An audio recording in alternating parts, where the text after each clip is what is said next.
Okay, so we have ran FS11 for our Sunday evening group, although I will say that we have changed the name of it to from disease or blessing to the Edge. And the reason for that is that it turned out, as we were playing it, that the most notable thing was not the nature of the pregnancy, but the fact that we were making this historic track all the way across Dimgaard. Right, so I am I've already gone through once, and I'll go over the things I've done, and I'm just glancing through this one more time. Then I'll do one more reread before I send it to my editor. But I left this off. Let's see. This is episode 11 in the Phase Secrets. Okay, so I'm just going to go through here with you and show you what I did. And so I ran it, and while I was running it, I took some notes. And now then I am so actually we decided to take out the burnt oath or poison, so we don't need that in there. All right, so here's the background. I've added a couple of sidebars to give some particular information that like here we're talking about hag spawn and Dimgaard and the relationship, hag spawn and the relationship with the hags, because that's important. This is information on the location of the hag spawn enclave. It's called Bane Cross. It's also the name of the lead hag spawn there, so it tells a little about that. Here I briefly note about the point about anything that could heal a disease could heal a hag spawn pregnancy. Oh, there was one thing I did want to point out. So this gritty realism I put in here to illustrate we're using gritty realism because we usually don't in Dimgaard. Dimgaard usually adheres to a singular day equals an adventure day.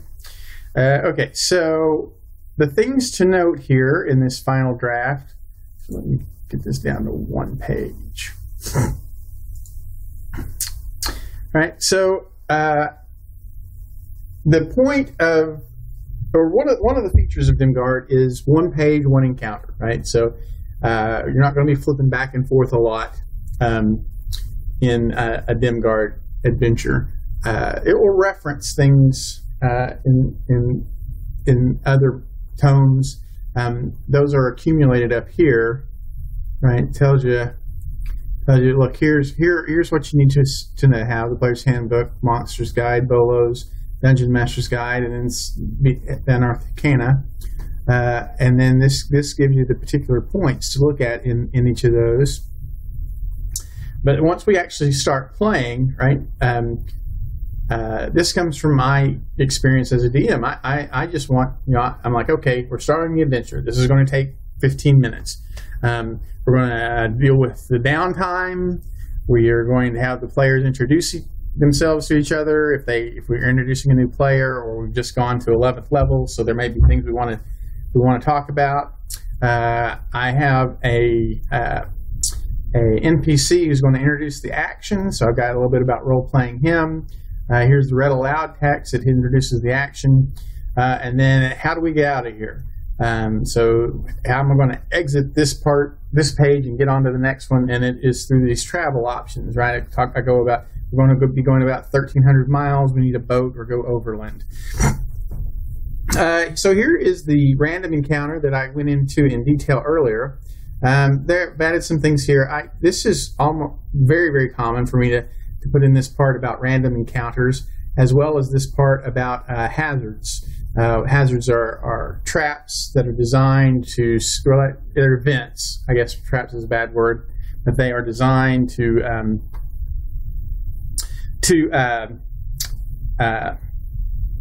simulate a medium to hard encounter. Right, so we've got a breaking storm here. I guess maybe I do need to zoom in just a little bit. I have a couple of things to help the DM with running this with Encounter 1. I talked a little bit about the differences between summoned creatures and those that are actually physically gated into the material plane. Then here is how do we connect this encounter to the rest of the adventure, as well as other things that are going on in Dimgaard. All right, so Encounter 2, this is the kidnappers, the members of the crew. So I'll give an overview of Neolac. He's the magic item crafter that hopes to capture the PCs. All right, so the candle. So originally in this encounter, I had 2 candles burning. One was burnt Other fumes, and one is a candle of invocation. That turned out to be pretty strong. So I'm taking away the burnt Other fumes. I just have the candle of invocation, which is still very strong. So I talk about that, and give some suggestions on how the DM might want to handle that. They probably want to give the players some reasonable mechanic of discovering and putting out the candle, so that the kidnappers, these chaotic neutral bandit captains, don't have advantage on all attack rolls, saving throws, and ability checks. So here's the modified stat block. I talked a little bit about the modified stat block. Yes, and then here's another hazard. Here we're dealing with the disease. I like diseases a lot. Basically what I do is I fill in the essential elements. So like the essential elements here would be the kidnappers, the candles, the hazard, the background, the running, the encounter. So the things here that I'm adding are like Neolac's plan. I could have put that somewhere else, like in the adventure background, or the stat block modifications. I don't really have to go into that. Detecting the candle is kind of optional. I think it's good information to have. What I'm constrained by here is the real estate I have on one page, right? So I put in the essential elements, and then I say, okay, I can add this extra stuff. Every now and then I actually have room for some art. I don't think I do in this module, but so moving on. So we get past the bandit captains. We're sending in some helmed horrors, right? So Steel Fang, the were-rat, who is the agent of Neolac, he has some constructs with him to help him in his mission. This point, it is clear that there's a good chance that a PC might be knocked out, and then the constructs with flying could take off with them, scoop them up and take off. So I explain a little bit about a chase, and a chase is almost like a skills challenge, and I like having that there because it. I don't have any other skills challenge in this module, so it's a chase is a good thing to put here. One of my favorite hazards, traumatic stress, models post-traumatic stress syndrome. It's really interesting. I think it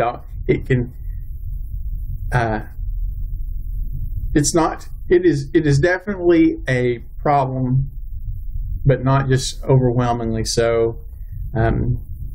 There's a player I have who does not like it, but agrees that it is not overpowered, and he agrees that it is the fact that it's based on PTSD is a good thing. Okay, so then we have the crafter, Steel Fang.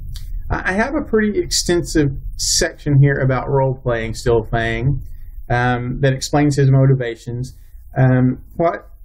So at this point, the PCs have had at least 7 events. They've had 3 hazards. I'm sorry, 6 events. This is and then 3 like almost certain combats. I even added a tailored the blight encounter as a prelude. So my group actually had 7. So they are very, very worn out. and I want to make it clear that this is not intended to be a party wipe. That this is, you know, it's meant to be a very difficult, as all Dimgaard adventures are, but ultimately the PCs should survive to continue the story. So this talks about how they could negotiate with Steel Fang and avoid combat, and that's actually what my PCs did. A lot of what I put in here about Steel Fang came up in the actual session last night. It helped me tailor Steel Fang's position. Yeah, and I got this thing here. For some reason, these things end up being French, and I don't know what causes. If anyone knows why how these French things get put in here, please let me know how to stop it, because I get these just random parts of my stat blocks that are French instead of English, and then I get those ugly red underlines. One final thing I want to note here: this archer is an arcane archer, right? So you got the arcane shot, magic arrows. From the Unearthed Arcana Arcane Archer. This comes from a supplement that I'm building, Arcane Archer CR0-20. It'll be part of the next Kickstarter, and I will also make it available to the Patreon backers as well. It's not complete yet. I've only got up to CR12 stat blocks, but anyway. So and I like to include those. I think they give some particular flavor to Dimgaard. That's something you're not going to see probably elsewhere. So I'm going to take these. The reason these have the BR25/PHB72 is my goal with these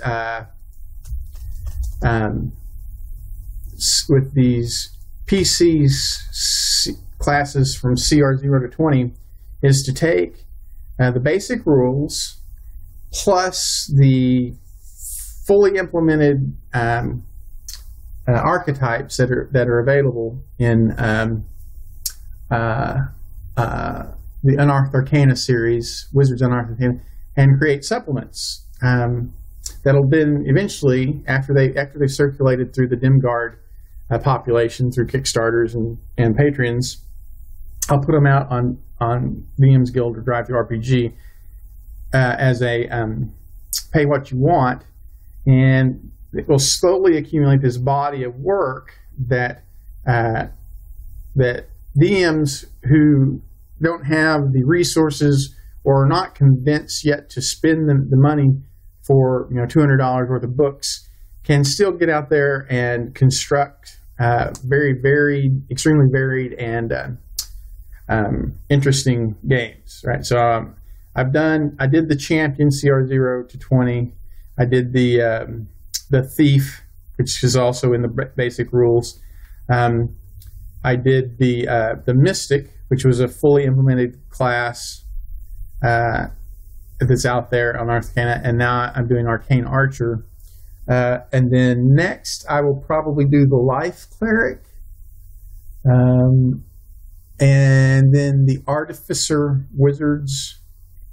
Well, there are 3 wizard schools that are fully implemented. There's in the Unearthed Arcana and the basic rules. There's the Boomer, the Evocation Wizards and basic rules, and you've got the Artificer out of one of the early Unearthed Arcanas. I've been holding off on that, thinking that they were going to revise it and publish a revision the way they did with the Ranger and then the Arcane Archer, but maybe not. So maybe I'm going to do the Artificer, and then the Lore Master. But I'm fairly sure they're going to make some substantial changes to the Lore Master, so I'm going to hold off on it. The Lore Master, particularly the energy substitution or the damage type substitution with no cost, and is very overpowering, and probably the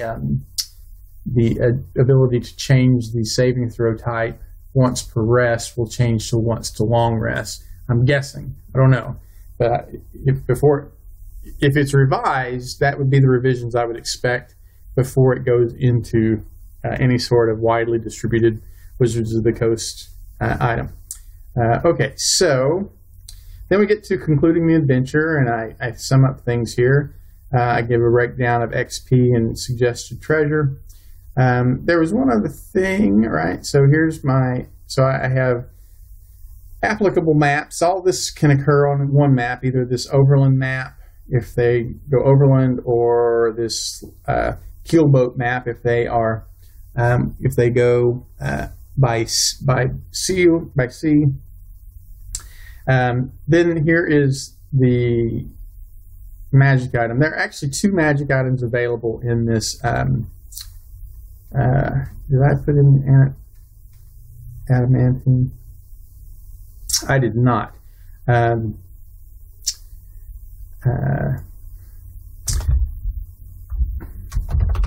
Yeah, the constructs, the helmed horrors, they have adamantine armor. So enough adamantine to construct 2 medium suits of adamantine armor, or 1 suit of heavy adamantine armor. That's from the helmed horrors. Yeah, so there are 2 available magic items. There's a ring of swimming that has some kind of interesting stuff on it. I give the history of it. This ring of swimming was constructed by sacrificing a lizard folk. So the wearer, when attuned, he has a bite attack like a lizard folk from forward. Cold and calculating.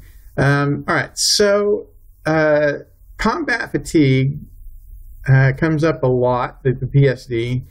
This is going to be a really quite a good ability. So it's going to give them advantage on the saving throw against suffering combat fatigue. And then they have proficiency with and improvised weapons. And then here's a little story. Grezvix was a war chief of the Korthist Dangermongers lizard folk. He terrorized the village of Cairn Crossing for many years before he was captured by the Jarl, and he was sacrificed to create the Ring of Swimming. All right, so there it is. So I will set this aside for a couple of days, and then I will send it to my editor. It will go into the next Kickstarter, which will launch Friday, the 26th. And that will be it for this session of module building. Thank you for watching.